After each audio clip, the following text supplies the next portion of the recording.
Money visualisation చేస్తున్నప్పుడు మాకు proper focus రావట్లేదు అని చాలామంది అడుగుతూ ఉంటారు. వాళ్ళ కోసమే నేను ఇక్కడ షేర్ చేస్తున్న టిప్స్.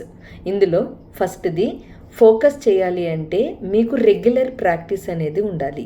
మీరు రెగ్యులర్ ప్రాక్టీస్ ఎక్కువగా చేస్తూ ఉంటే, అంటే మనీని చూస్తూ, మనీ మీద ఫోకస్ చేస్తూ, మనీ గురించి ఎక్కువగా ఆలోచిస్తూ, రిచ్ మైండ్ సెట్ని బిల్డ్ చేసుకోవడానికి ట్రై చేస్తే మనీ విజువలైజేషన్ బెస్ట్గా వస్తుంది ప్రాక్టీస్లో. ఇదొకటి. సెకండ్, ఎఫర్మేషన్స్ మనీకి సంబంధించి చాలా ఎక్కువగా ఆలోచనల్లోకి తీసుకురావడానికి ప్రయత్నించాలి.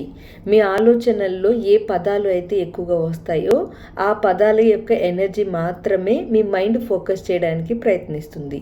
అందుకని సంపద, సమృద్ధి, శ్రేయస్సు అనే పదాలని రెగ్యులర్గా మీ మైండ్కి కమెంట్స్గా ఇస్తూ ఉంటే మనీ విజువలైజేషన్లో ఇవి హెల్ప్ అవుతాయి. థర్డ్ టిప్, మనీ విజువలైజ్ చేస్తున్నప్పుడు మీ ఫోకస్ పెరిగిన రెగ్యులర్ ప్రాక్టీస్ ఉన్నా, మీరు ఎంత కనెక్ట్ అవ్వాలని ప్రయత్నించినా నెగిటివ్ ఎమోషన్స్ కొన్నిసార్లు అడ్డుపడతాయి.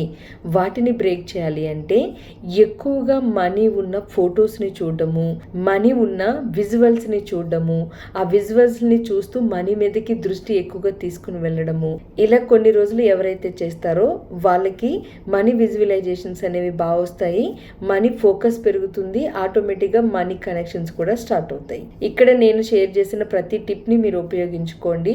ఎస్ నేను ఉపయోగించుకుంటానన్న వాళ్ళు కింద కామెంట్స్లో ఎస్ అని టైప్ చేయండి. Thank you.